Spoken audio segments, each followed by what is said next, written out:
Continuamos hoy con nuestra serie expositiva del libro de Éxodo bajo el lema Dios soberano, redentor y juez. Estamos en nuestro sermón número 169, titulado Beneficiarios del Evangelio de Gracia. Vamos a estudiar en esta ocasión Éxodo 40, versículos del 16 al 33. Éxodo 40, del 16 al 33. Quiero empezar leyendo el texto. Dice la palabra en Éxodo 40, 16. Y Moisés hizo conforme a todo lo que Jehová le mandó, así lo hizo. Así, en el día primero del mes, en el segundo año, el tabernáculo fue erigido. Moisés hizo levantar el tabernáculo y asentó sus basas, y colocó sus tablas, y puso sus barras, e hizo alzar sus columnas.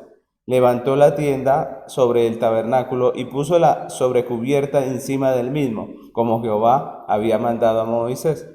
Y tomó el testimonio y lo puso dentro del arca y colocó las varas en el arca y encima el propiciatorio sobre el arca. Luego metió el arca en el tabernáculo y puso el velo extendido y ocultó el arca del testimonio como Jehová había mandado a Moisés. Puso la mesa en el tabernáculo de reunión al lado norte de la cortina fuera del velo, y sobre ella puso por orden los panes delante de Jehová, como Jehová había mandado a Moisés. Puso el candelero en el tabernáculo de reunión enfrente de la mesa al lado sur de la cortina.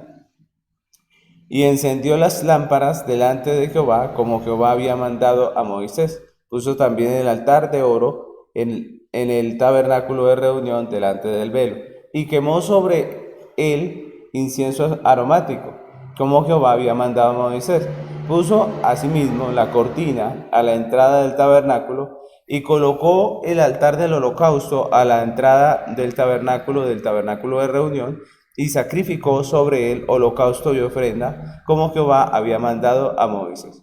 Y puso la fuente entre el tabernáculo de reunión y el altar, y puso en ella agua para lavar. Y Moisés y Aarón y sus hijos lavaban en ella sus manos y sus pies, cuando entraban en el tabernáculo de reunión, y cuando se acercaban al altar, se lavaban como Jehová había mandado a Moisés. Finalmente erigió el atrio alrededor del tabernáculo y del altar, y puso la cortina a la entrada del atrio. Así acabó Moisés la obra.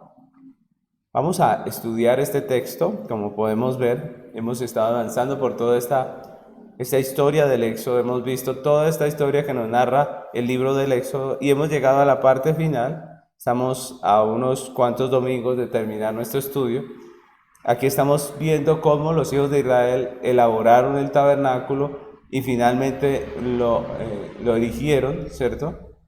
Si ustedes recuerdan, en nuestro estudio anterior vimos el llamado de parte de Dios a Moisés para erigir el tabernáculo. Era un texto así como este, bastante extenso, en el que se describe prácticamente, o se describía la orden que Dios le daba a Moisés y cómo Dios detalla cómo debía ser elaborado, o más bien, cómo debía ser ordenado el tabernáculo ya después de hecho. Recordemos que ya habíamos visto cuando los hijos de Israel trajeron el tabernáculo, y pues ahora Dios lo que ordena es hacerlo. Él pone una fecha y le ordena a Moisés ordenar todas estas cosas y erigir el tabernáculo.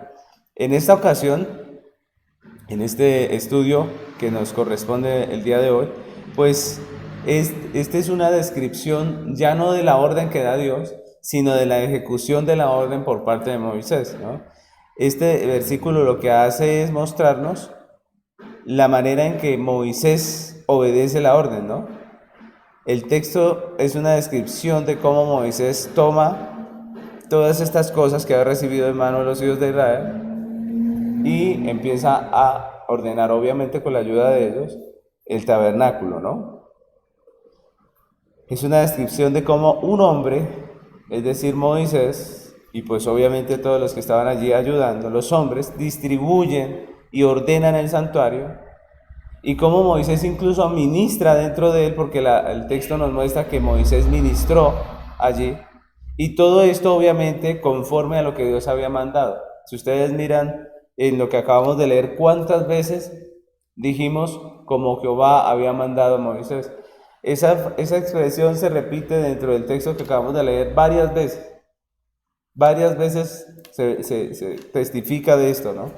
Y es lo que estamos viendo aquí. Ya no estamos viendo la orden divina, sino estamos viendo la ejecución de un hombre, en este caso Moisés y los que están con él, de la obra que Dios le mandó, tal y cual Dios la había ordenado. Es por eso que en el día de hoy, teniendo en cuenta que el santuario descrito en este texto nos habla del Evangelio, al igual que en nuestro estudio anterior, vamos a hacer un resumen de lo que hemos aprendido en el Evangelio a través del estudio del tabernáculo, de lo que hemos estado aprendiendo con lo del tabernáculo con respecto al Evangelio, pero esta vez con relación al hombre, ¿no? Recordemos que hace 8 días hablamos de ese resumen con relación a Dios. Vimos que la primera causa de que haya un Evangelio es Dios, pero hoy vamos a estudiar ese resumen del Evangelio que hemos aprendido con el tabernáculo con respecto al hombre, ¿no? Al hombre como beneficiario de la gracia, por eso nuestro título. Entonces estaremos resumiendo lo que el tabernáculo nos enseñó respecto a la obra de redención en relación al hombre en 3 sencillos puntos. Y es lo que quiero que hoy hagamos a través de este estudio. Así que nuestro primer punto para comenzar es la necesidad de la redención. Necesidad de la redención. Ese es el primer punto, ¿no? Y podríamos decir, ¿por qué es necesario el Evangelio en relación al hombre? Entonces ese va a ser nuestro punto, es nuestro primer punto. En nuestro estudio anterior vimos que el diseño y el funcionamiento de todas las partes que leímos acerca del tabernáculo, de todos los muebles del tabernáculo, se centra ¿en quién? En Dios, ¿sí recuerdan? No en el hombre. Todo el funcionamiento, todo lo que se hace dentro del tabernáculo se centra en Dios y no en el hombre. Se hace para Dios y no para el hombre. Y dijimos que la razón principal para que se erigiera un tabernáculo en el desierto y la razón principal para que exista el Evangelio es Dios mismo. Eso lo tenemos claro porque lo estudiamos hace 8 días. Se requiere el Evangelio porque Dios es santo, es justo y es ley. Recuerden que eso lo estudiamos hace 8 días en los primeros puntos de nuestro estudio. Pero en el texto que estamos estudiando hoy, no solo se describe la ubicación de los elementos por parte de Moisés, que era el hombre que estaba ejecutando la elaboración del tabernáculo, sino que aparte de eso también vemos a Moisés usando por primera vez esos elementos, ¿no? Vemos a Moisés usándolos como hombre. Él en el tabernáculo dice, por ejemplo, lo vemos que él pone las lámparas y enseguida él las enciende, ¿cierto? Pero también vemos que él construye o pone más bien el altar del incienso y el altar del holocausto en su lugar y también los usa, ¿cierto? La Biblia nos dice que hace un sacrificio, dice el texto que acabamos de leer. Y esto nos recuerda, mis hermanos, que aunque el hombre no es la razón primordial del propósito del santuario, sí tiene razones importantes por las cuales requiere el evangelio que ilustra el santuario, ¿cierto? Aunque él no es el objetivo principal, aunque él no es el punto focal del tabernáculo, sí tenemos que decir que él recibe o hace parte o tiene que ver con lo que se hace dentro del tabernáculo. Es lo que vemos allí cuando vemos a Moisés, que no solamente erige el tabernáculo, sino que él va accionando y va haciendo lo que Dios le había dicho dentro del tabernáculo, ¿no? Él sí tiene razones importantes por las cuales requiere el evangelio que nos ilustra allí el santuario. Entonces recordemos que todo nuestro estudio aprendimos eso. El hombre es beneficiado por el ministerio efectuado en el tabernáculo. El hombre es beneficiado por el ministerio que se efectúa dentro del tabernáculo, aunque no es la razón principal. Entonces, cuando estudiamos el tema del tabernáculo, aprendimos que todo lo que nos describe este texto se enfoca primeramente en Dios, pero también tiene una estrecha relación con la vida del hombre, con la situación, con la condición del hombre. La fuente, el altar, la mesa y todas las demás partes y muebles del santuario también se relacionan con el hombre, que dentro del contexto redentivo viene a ser el ofensor. Recordemos que el hombre fue el que ofendió a Dios, aquel que ofendió con su pecado a Dios, al Dios santo y justo. ¿Recuerdan? Allí en el huerto. Entonces, esa realidad del hombre hace que con respecto a él, los principios redentivos que se ilustran allí en el santuario, pues sean totalmente necesarios para su bien, ¿cierto? La condición, la situación del hombre hace que todo eso que Cristo hace para Dios, ¿cierto? Para la gloria de Dios, como vimos hace 8 días, pues resulte en beneficio para él. Y eso es importante. Eso nos lleva a preguntarnos, ¿por qué se requiere la redención con relación al hombre? ¿Por qué el hombre requiere esa redención? ¿Cierto? Sí, vimos que la redención y que todo lo que se hacía en el tabernáculo, el enfoque principal es Dios. Pero vemos que para el hombre, que es pecador, que tiene una condición específica según la Biblia, pues esa obra del Redentor viene a beneficiarle y para él viene a ser necesaria, ¿cierto? Para él viene a ser necesaria esa obra. Entonces la pregunta es esa, ¿por qué se requiere la redención con relación al hombre? ¿Por qué el hombre requiere redención? Entonces, algo que aprendimos a través de todo el estudio es que hay 3 causas específicas por las cuales el hombre requiere esa redención. La primera es porque moralmente está muerto, ¿cierto? Porque moralmente está muerto. Y eso nos habla de su condición. Y esto recordemos que lo vimos en algunos puntos que estudiamos, de algunas partes específicamente del santuario, aprendimos esto. ¿Qué aprendimos? Que con relación al hombre, a la condición del hombre, la Biblia dice que él está muerto en sus delitos y pecados, ¿cierto? Recordemos que cuando Dios prohíbe a Adán comer del árbol de la ciencia del mal, de la ciencia del bien y del mal, él le advierte que el resultado de desobedecer esa orden, ¿cuál es? ¿Recuerdan? La muerte, ¿cierto? Él le dice, el día que de él comieres ciertamente, morirás. El hombre, según lo que pasó allí en el huerto, que él comió del fruto y llevó sus consecuencias, pues el hombre, la Biblia lo describe como muerto, porque después de su pecado, él murió, es lo que la Biblia dice. Ahora, no estamos hablando de una muerte física, porque nosotros vemos que Adán comió el fruto y él continuó vivo físicamente, pero la Biblia nos habla de su muerte, de su condición como hombre pecador de muerte, ¿cierto? Es decir, la Biblia nos dice que el hombre está muerto, que no está enfermo, que no está herido, como algunos quieren acomodar las cosas, sino que está muerto, y ese es un punto importante en la comprensión del Evangelio. Por eso se requiere una redención para el hombre, porque él está muerto. Por eso quiere el texto mostrarnos allí en Génesis que hubo consecuencias para la caída de Adán, y esa consecuencia fue la muerte.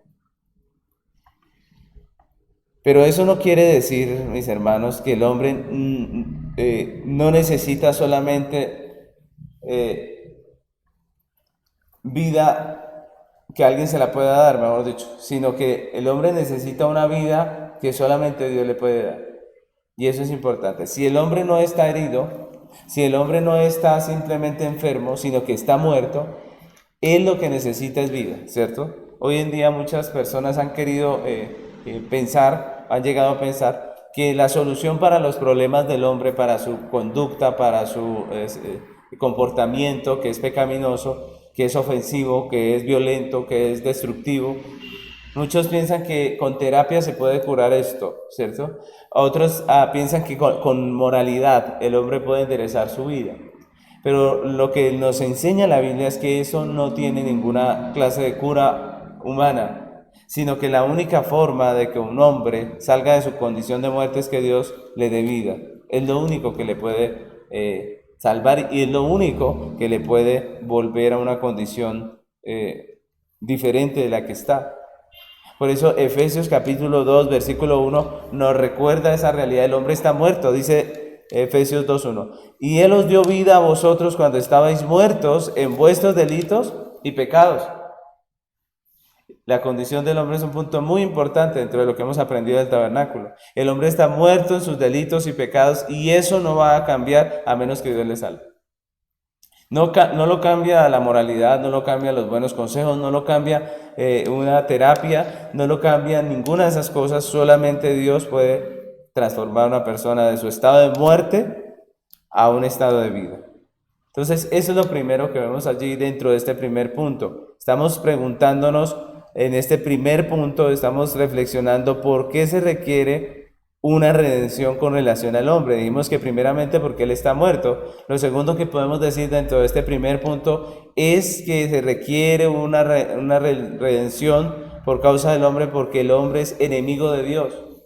La Biblia lo describe así, lo describe como muerto, pero también como enemigo de Dios. Y quiere decir, cuando dice enemigo de Dios, es enemigo de Dios en cuanto a la justicia. El hombre no es amigo de Dios como muchos creen. Muchos dicen, yo soy amigo de Dios. Pero la Biblia lo describe como enemigo, ya que todo su ser está condicionado por su pecado, por su naturaleza pecaminosa, con la que vive después de la caída. De tal manera que con sus pensamientos, con sus acciones, con sus emociones, con sus sentimientos, con sus razonamientos y con todo su ser, termina siendo contrario a lo que Dios quiere, contrario a lo que demanda Dios en su ley. Entonces el hombre siempre está allí luchando contra lo que Dios dice. Dios dice que algo no hay que hacerse y el hombre siempre está produciendo pecado, está rebelándose a ese mandato de Dios.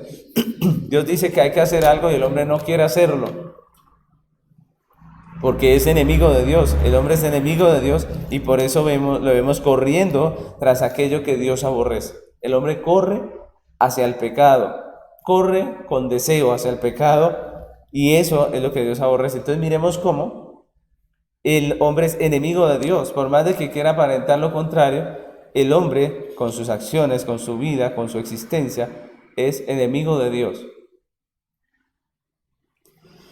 Nosotros vemos que el hombre, enemigo de Dios, vive en contra de la ley de Dios y en cambio se esfuerza muchas veces por negar a Dios, ¿no? ¿Cuánta gente se ha vuelto atea? No sencillamente porque no creen en Dios, sino porque no quieren reconocer que hay un Dios y no quieren tener que dar cuentas o pensar en tener que dar cuentas delante de Dios. Sin embargo, al final todos compadeceremos ante su tribunal. De nada sirve negar su existencia. Lo que nos sirve es clamar a Dios por misericordia.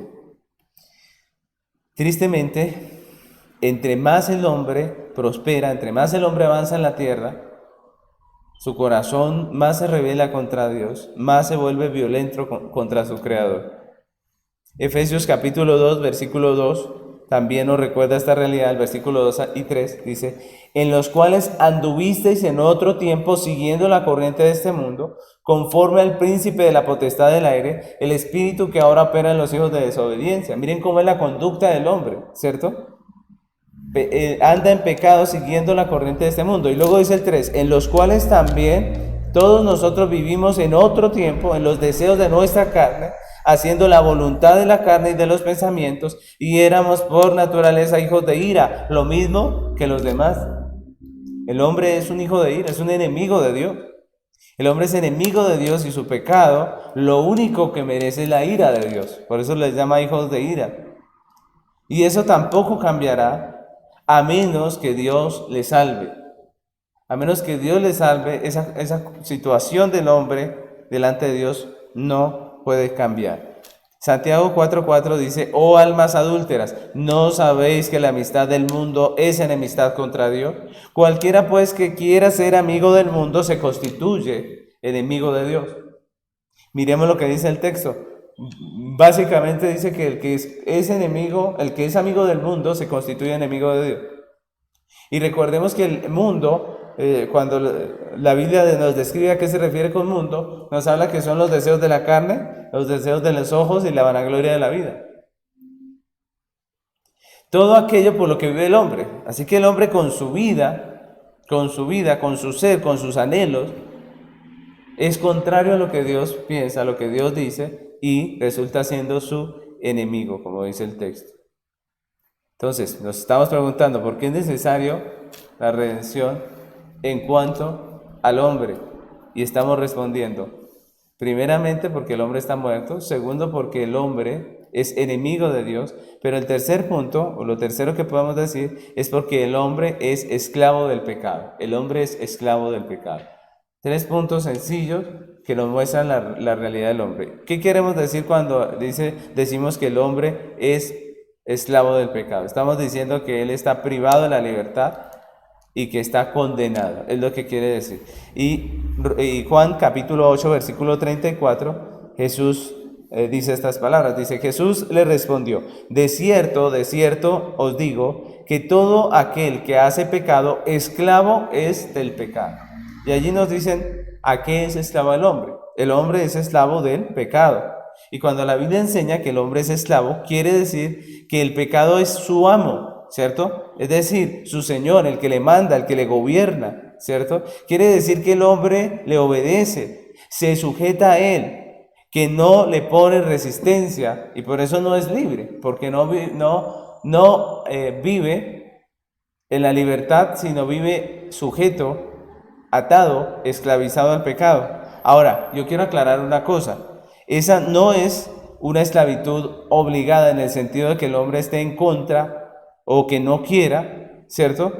Sino que el hombre se sujeta servilmente al pecado por su propia voluntad. A causa de su naturaleza corrompida, lo que el hombre quiere es pecar. El hombre no peca enojado diciendo, me tocó pecar, sino que el hombre peca con gusto, con deseo, porque es parte de su naturaleza pecaminosa después de la caída.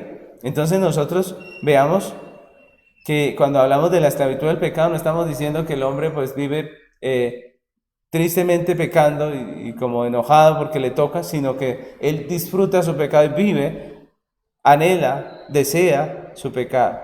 Miremos cómo los grandes logros y avances, descubrimientos, inventos del hombre, siempre se ven tristemente manchados por su pecado. Y en muchos casos redundan no en algo bueno para el hombre, sino en algo malo. Y eso es triste. Tantos avances, tanta ciencia, tanta cosa que el hombre hace, resulta muchas veces para su mal, por causa de su pecado.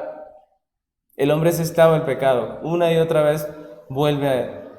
Y nosotros vemos al hombre consumiendo cosas que le dañan su salud, haciendo cosas que dañan su hogar, su familia, renunciando a lo bueno y entregándose a lo malo, a lo perverso, y sufriendo las consecuencias más amargas. El mundo está lleno de consecuencias de la esclavitud del hombre a su pecado.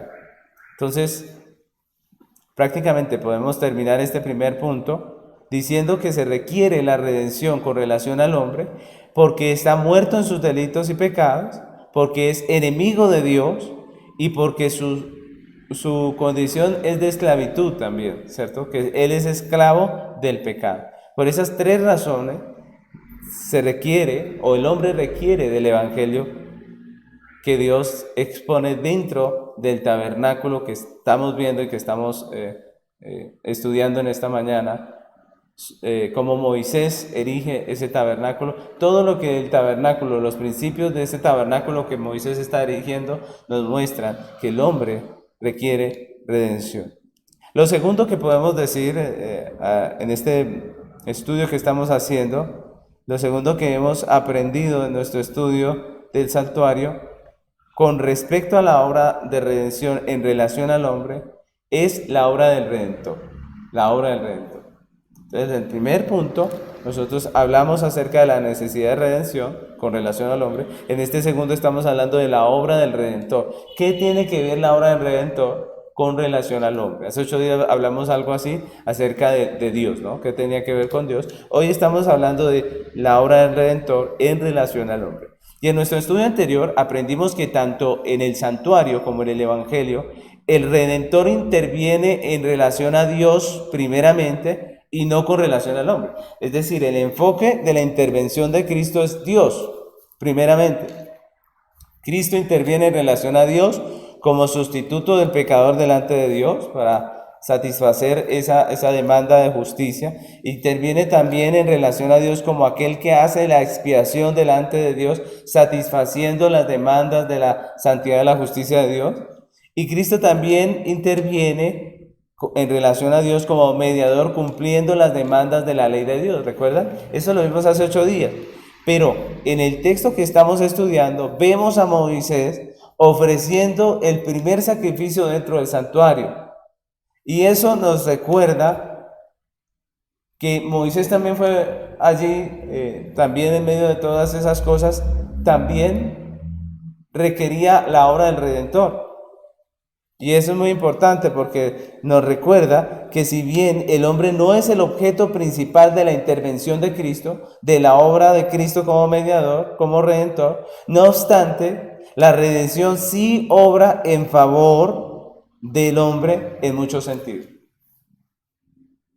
Aunque el punto focal de la obra del Redentor no es el hombre, sino Dios, esa obra del Redentor sí obra en favor o sí tiene que ver con el hombre en su favor. La redención sí obra en favor del hombre en muchos sentidos. Y la pregunta que nos vamos a hacer en este segundo punto es: ¿en qué sentido la obra de Cristo con su redención favorece al hombre? ¿En qué sentido la obra de Cristo como Redentor favorece al hombre? Y Pablo habla mucho acerca de estas cosas y vamos a citar un poco algunos textos de él. Podemos decir que esa respuesta también tiene esa pregunta, también tiene tres respuestas, ¿no? Primeramente, con la intervención de Cristo, lo que logra es vivificar al hombre, lo que logra es regenerarle, darle vida. Como dice el apóstol Pablo, le pasa de muerte a vida, es lo que dice la Escritura. Es la primera manera en que la obra de Cristo obra en favor del hombre. ¿Cómo? Le da vida, le vivifica. Efesios capítulo 2, versículo 4 al 7 dice: pero Dios, que es rico en misericordia, por su gran amor con que nos amó, aun estando nosotros muertos en pecado, nos dio vida juntamente con Cristo, por gracia sois salvos. Y juntamente con Él nos resucitó y asimismo nos hizo sentar en lugares celestiales con Cristo Jesús, para mostrar en los siglos venideros las abundantes riquezas de su gracia en su bondad para con nosotros en Cristo Jesús. Y esto es importante, mis hermanos, porque el texto no solo dice que Dios es quien da la vida. Mire, en el primer punto dijimos que la condición del hombre era de muerte. En este segundo punto, donde vemos lo que tiene que ver la obra de Cristo con relación al hombre, decimos que es por esa obra que el hombre es vivificado. Y eso es muy importante. Lo que nos está diciendo este texto no es solamente que es de Dios que viene la vida, sino también aclara que el propósito es la gloria de Dios, lo que veíamos hace 8 días. El Señor nos da vida, ¿cierto? Nos da vida porque Él es el que la tiene, Dios nos da vida. Pero el propósito de la vida que nos da Dios es la gloria de Dios, dice el texto, ¿cierto? Dice, para mostrar en los siglos venideros las abundantes riquezas de su gracia.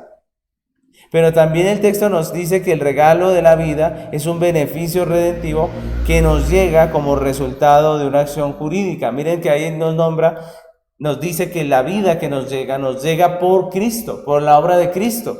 Es decir, el regalo de la vida es un beneficio redentivo que nos llega como resultado, mis hermanos, de una acción jurídica del Redentor.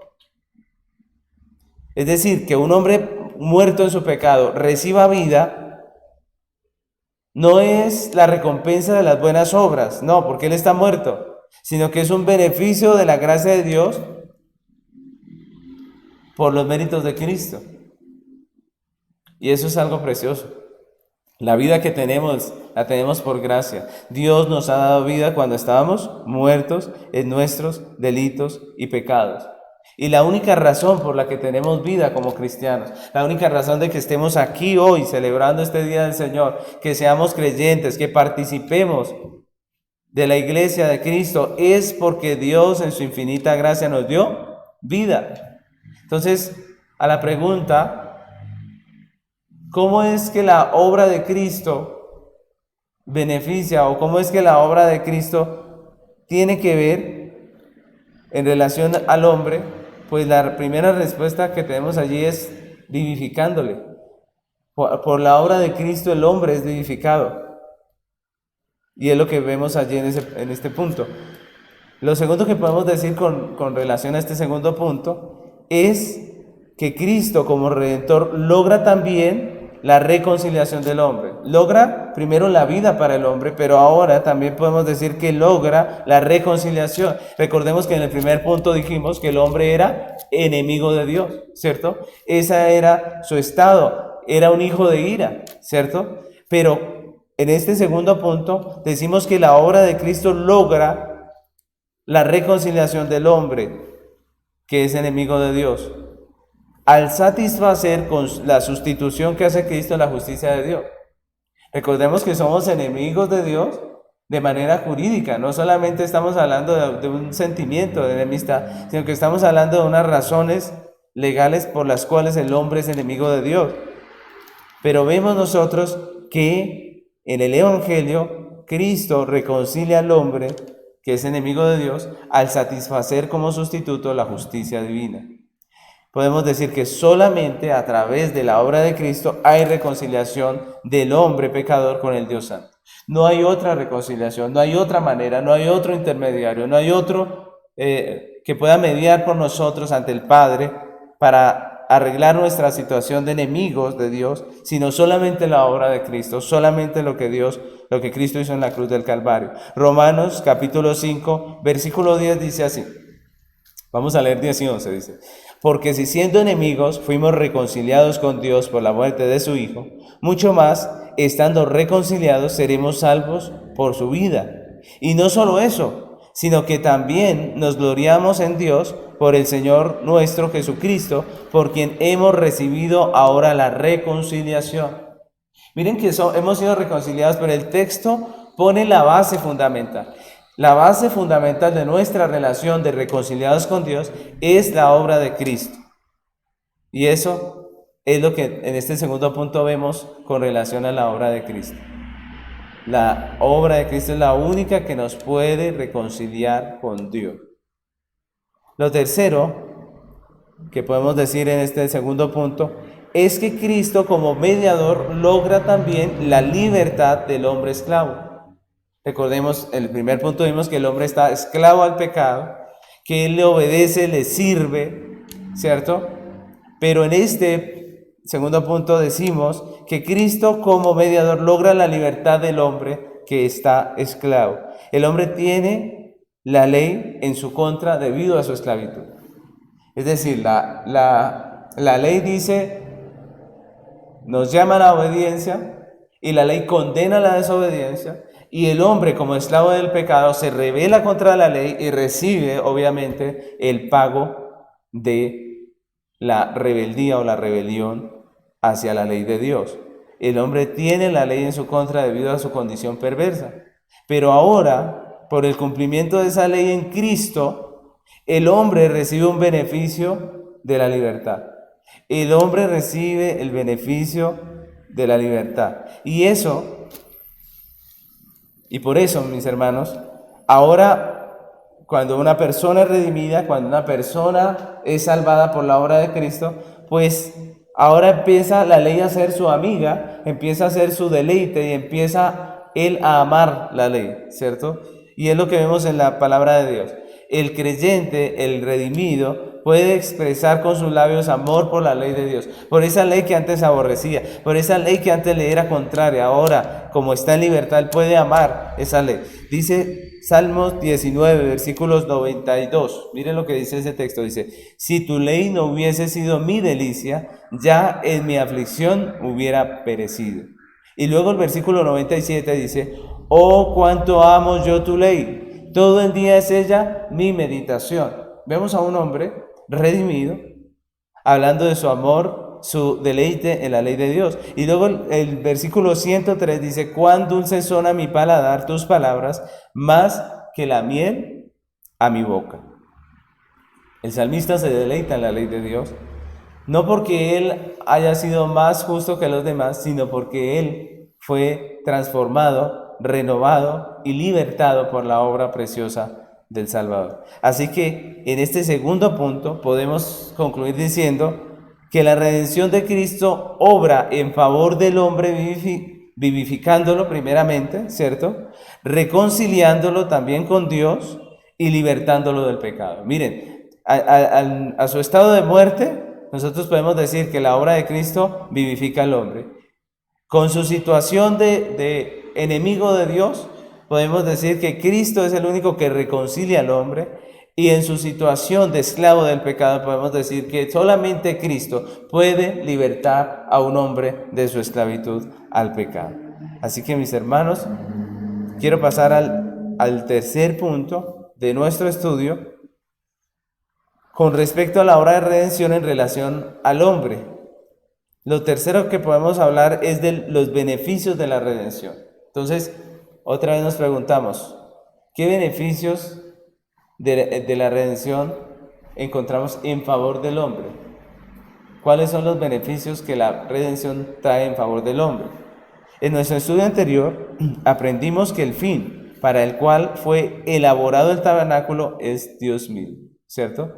Es decir, que los beneficios también tienen que ver, los resultados de la obra de redención tienen que ver primeramente con Dios y no con el hombre. Es decir, en la obra de redención se querían unos resultados y esos resultados fueron en relación con Dios y no en relación al hombre. Vimos que Jesucristo con su obra redentora restaura el honor de Dios, ¿cierto? El honor santo de Dios. Pero también aprendimos que la obra de Cristo como Redentor satisface plenamente la justicia de Dios, y también dijimos que la redención de Cristo vindica la ley de Dios, la pone en su lugar de honor, ¿cierto? Vindica la ley. Pero el texto que estamos estudiando allí, en ese texto que describe cómo se erige el tabernáculo por medio de Moisés y de los hombres de Israel, pues vemos a Moisés participando en el ministerio del santuario y lo vemos a él siendo el primer beneficiado de la fabricación y de la puesta en marcha de todo lo que es el sistema sacerdotal dentro del santuario. Entonces lo vemos a él como el primer beneficiario, y eso nos recuerda, mis hermanos, que aunque los resultados de la redención no tienen que ver principalmente con el hombre, sino con Dios, lo cierto es que también resulta en beneficio del hombre. Esa redención y esos principios redentivos que vemos allí ilustrados en el santuario, vienen también a beneficiar al hombre y vienen a traer resultados de bendición para el hombre. Y entonces la pregunta que nos podemos hacer en este tercer punto es, ¿qué resultados o beneficios logra la obra de redención en relación al hombre pecador? ¿Qué resultados o beneficios? ¿Qué podemos decir que el hombre tiene como beneficio de esa obra de redención, de esos principios redentivos que vemos allí ilustrados en el santuario?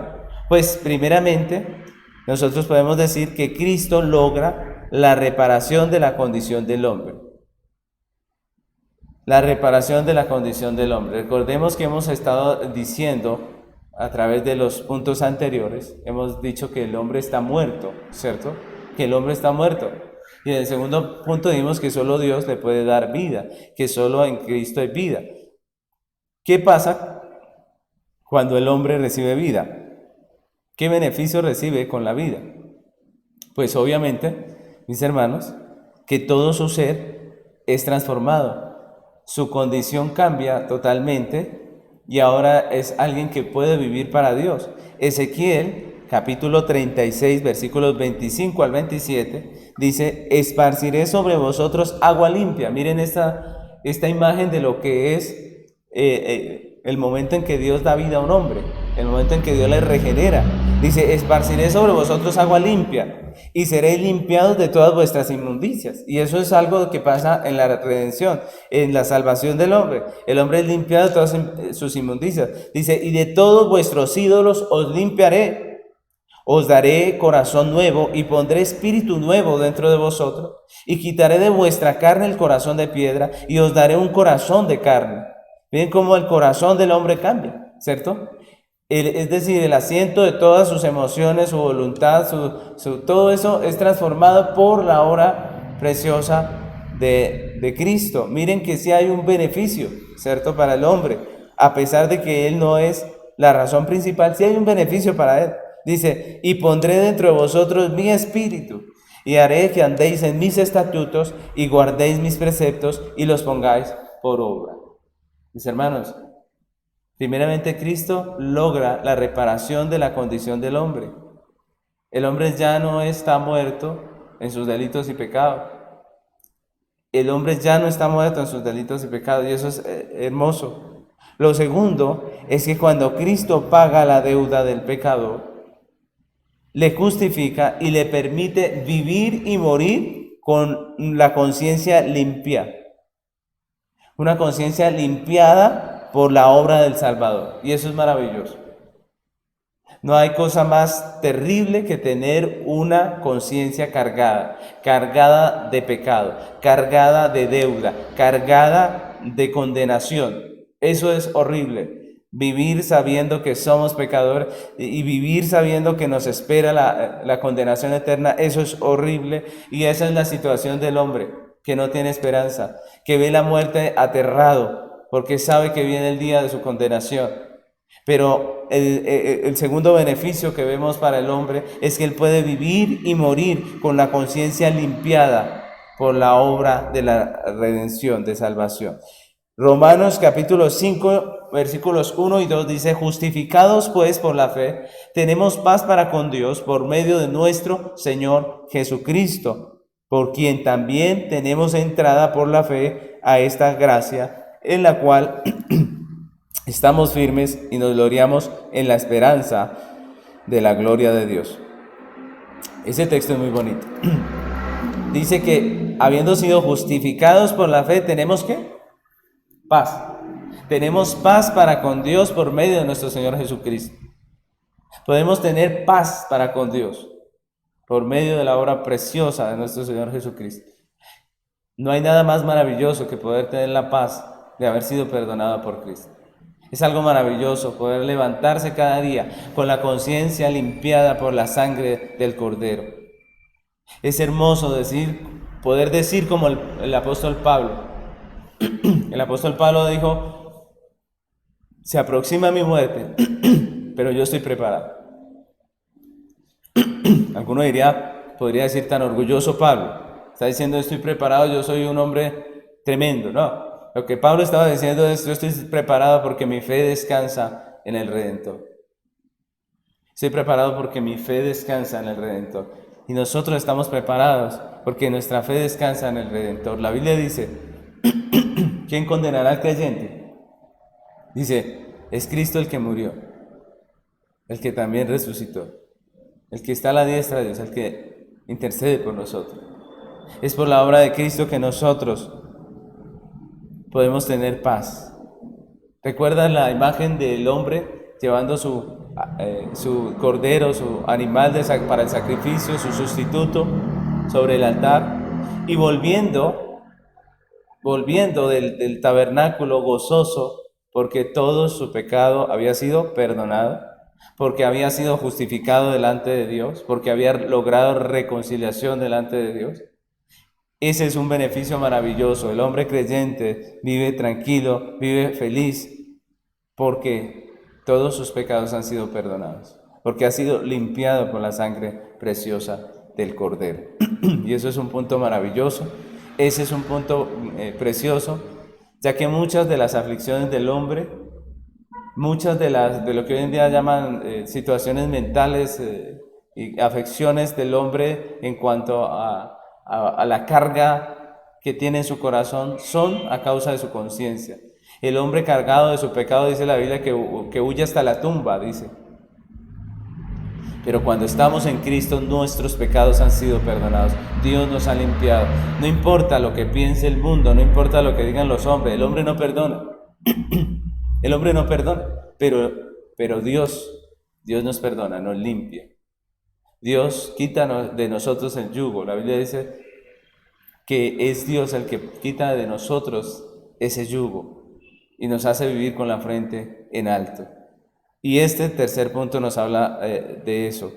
Nos habla de que uno de los beneficios, el segundo beneficio que vemos que el hombre tiene de la redención, es que vive con la conciencia tranquila y también puede morir con la conciencia tranquila. Y eso es maravilloso. Cuando sea el día de nuestra muerte, podremos descansar en la obra del Redentor.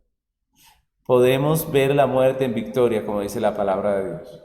Podemos ver y debemos ver como cristianos la venida de Cristo como algo glorioso y admirable. Y tenemos que decir como el apóstol Juan en Apocalipsis, decir, ven Señor Jesús. Para el creyente no debe ser una mala noticia la venida del Salvador, todo lo contrario, debe ser una buena nueva. La venida del Salvador debe ser motivo de alegría, de gozo. Hay hoy en día un movimiento de cristianos que alertan de la venida del Señor como si fuera algo terrible para el cristiano. Pero eso es negativo, eso no está bien, eso no es lo que la Biblia enseña. La Biblia enseña que la venida del Señor es para nosotros un deleite, un gozo. Porque nuestro corazón, nuestra vida, nuestro ser está limpiado por la obra preciosa, perfecta de nuestro Redentor. Así que es el segundo beneficio que tenemos como creyentes. Podemos vivir y morir con la conciencia limpiada por la obra del Redentor. Lo tercero que podemos decir es que el Señor le da al creyente una vida nueva. Dios le da al hombre una vida nueva. Es el tercer beneficio que vemos hoy. El hombre es una nueva criatura cuando Dios lo salva, cuando Cristo lo salva. Y eso incluye dos aspectos. Esa vida nueva nos habla de dos aspectos. El primer aspecto es el deleite y el beneficio de vivir en la ley de Dios. Porque miren, mis hermanos, que a veces hay personas que piensan que el creyente vive para Dios, obedeciendo a Dios como forzado, ¿cierto? Como que le tocó, como que le obligaron, ¿cierto? Pero la Biblia nos muestra que eso no es así. El creyente se deleita en la ley de Dios y nos deleitamos en vivir como Dios manda, porque entendemos que esa es la manera, entendemos que Dios sí es sabio, entendemos que esa sí es la forma, entendemos que nosotros somos pecadores, que tendemos a hacer las cosas mal, pero que Dios con su ley nos enseña el camino. Y porque eso trae unos beneficios también, guardar la ley, trae unos beneficios que nos alegran el corazón y la vida. Y eso es algo precioso, mis hermanos, porque el obedecer la ley siempre traerá beneficio, siempre traerá bendición. Recuerden que allí está en la Biblia, las bendiciones de la obediencia, ¿cierto? Y esa es la realidad. El hombre que vive la vida cristiana en obediencia a lo que Dios manda, va a ver inevitablemente, va a ver la bendición de Dios en su vida. No es un negocio que se hace con Dios como hoy en día lo quieren pintar, ¿cierto? No es un pacto que se hace con Dios en donde yo hago esto si Dios hace aquello, no. Sino que el hombre obedece porque es redimido, porque ha sido transformado por Dios, tiene la capacidad de obedecer a Dios y lo hace con gusto, con gozo y recibe los beneficios de la obediencia a la ley. Un hombre que estudia la palabra de Dios con respecto a sus finanzas y vive como Dios le manda, él va a ver la bendición que la Biblia dice en su vida. Un hombre que cuida su salud como Dios le manda, porque Dios en la Biblia también nos llama a cuidar nuestra salud, también nos dice, nos llama la atención en cuanto a nuestra salud. Pues si nosotros obedecemos lo que Dios dice en su palabra, pues vamos a ver bendición. Entonces lo que vemos aquí es eso. La vida nueva tiene que ver con eso.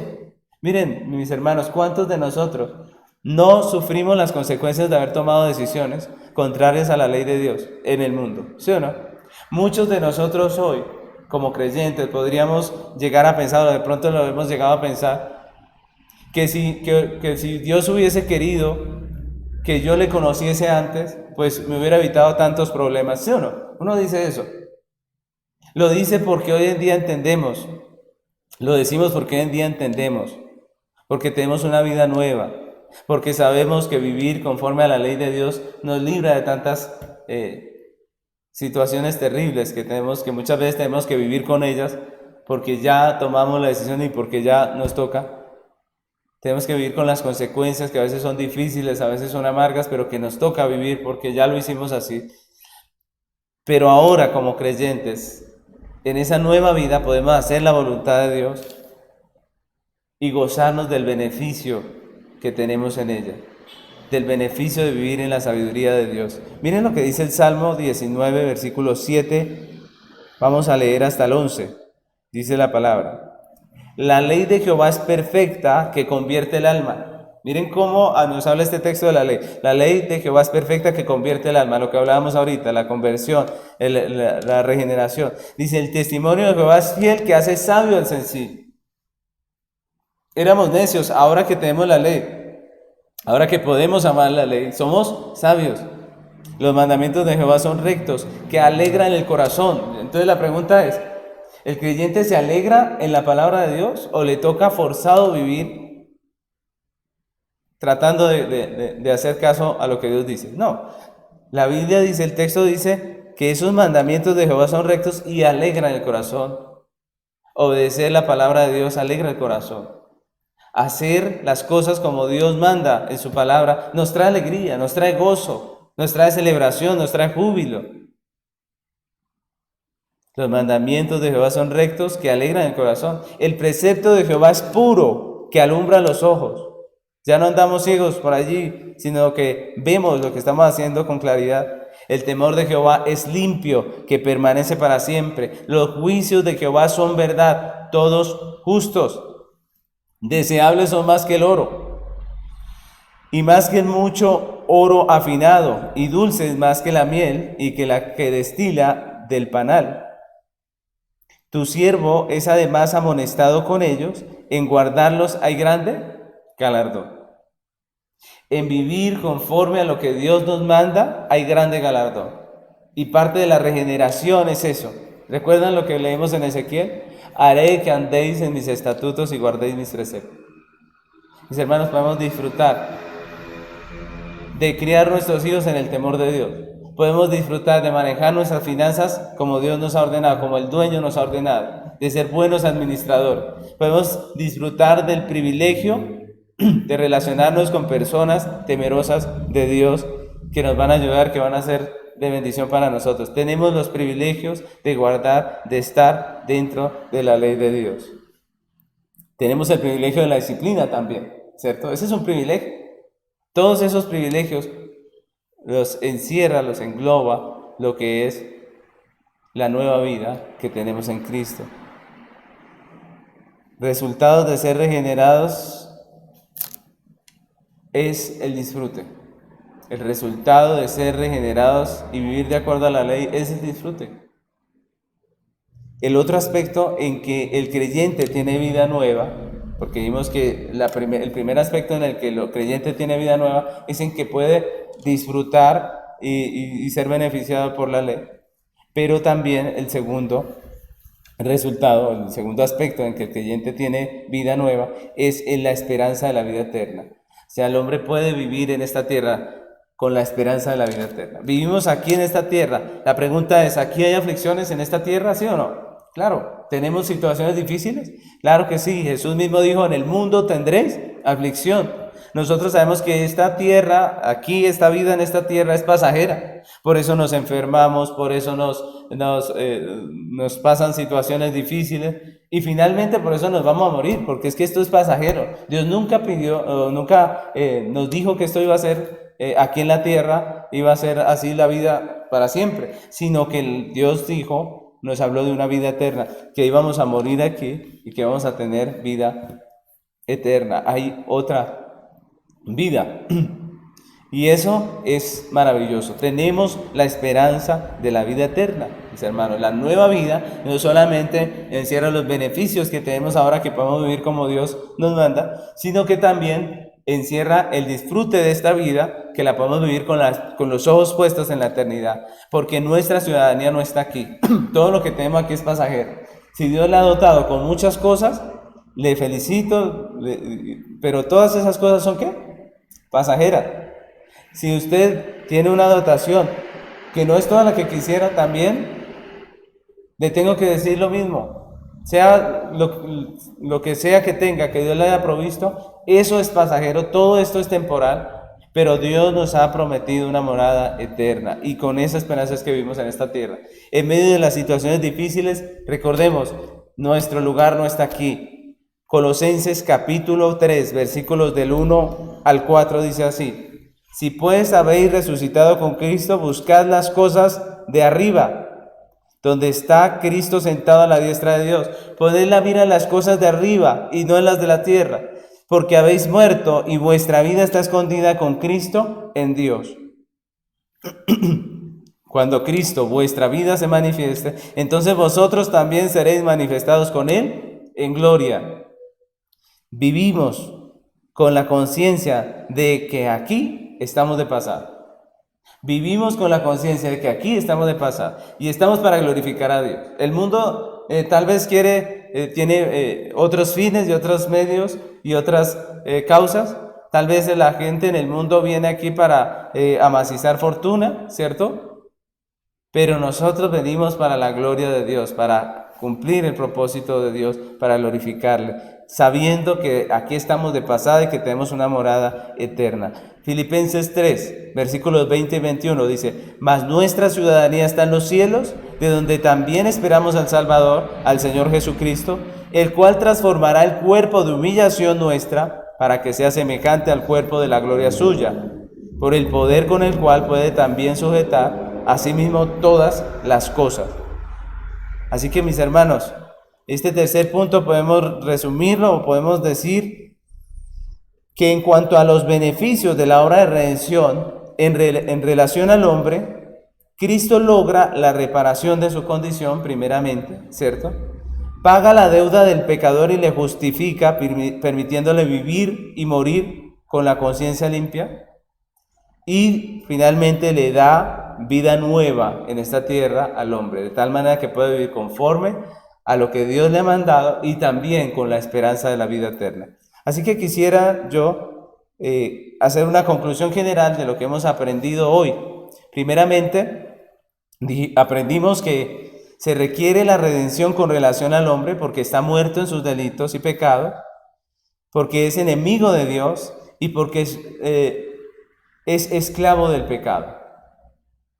Lo segundo que aprendimos fue que la redención de Cristo obra en favor del hombre en tres aspectos: como lo vivifica, lo reconcilia con Dios y le liberta.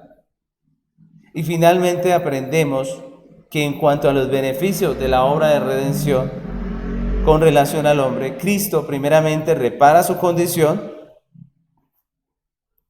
paga la deuda del pecador y le justifica, permitiéndole vivir y morir con la conciencia limpiada por la gracia de Dios, y le da una vida nueva, una vida donde puede glorificar a Dios en esta tierra y donde puede también vivir con la esperanza de las moradas eternas, con la esperanza de su ciudadanía en los cielos. Así que, mis hermanos, yo quiero que terminemos este tiempo orando a Dios, agradeciéndole por toda esa misericordia que ha tenido para con nosotros, como hemos visto en esta exposición, en esta enseñanza. Es por la obra de Cristo que tenemos todas estas cosas. El fin de la redención es Dios, pero nosotros somos beneficiarios de la gracia del Evangelio, y por eso hoy tenemos que decirle al Señor gracias. Y yo invito a aquel que me escucha y que no hace parte de la iglesia del Señor, que no se congrega, que no ha escuchado el Evangelio y que hoy lo está escuchando. Cristo murió en la cruz como sustituto por nosotros los pecadores, para pagar por nuestros pecados. Y si usted ha escuchado hoy y pone su fe en Jesús, se arrepiente de sus pecados y clama por su misericordia, hoy mismo, en este momento, el Señor le limpia, le hace una nueva criatura y le permite hacer parte de la iglesia del Señor. Yo les invito hoy, si usted no había escuchado el Evangelio y hoy lo está escuchando, arrepiéntase, pídale perdón a Dios, confiese su fe en Él y también congréguese. Le invito a que se congregue para que aprenda, para que crezca a través del Evangelio de la gracia. Amén. Yo quiero que terminemos este tiempo orando al Señor, pidiéndole que nos ayude, que nos bendiga en este tiempo y agradeciéndole por esa preciosa misericordia. Oremos. Señor amado, queremos agradecerte por esta palabra que nos das hoy, este resumen que hemos hecho del Evangelio con relación al hombre.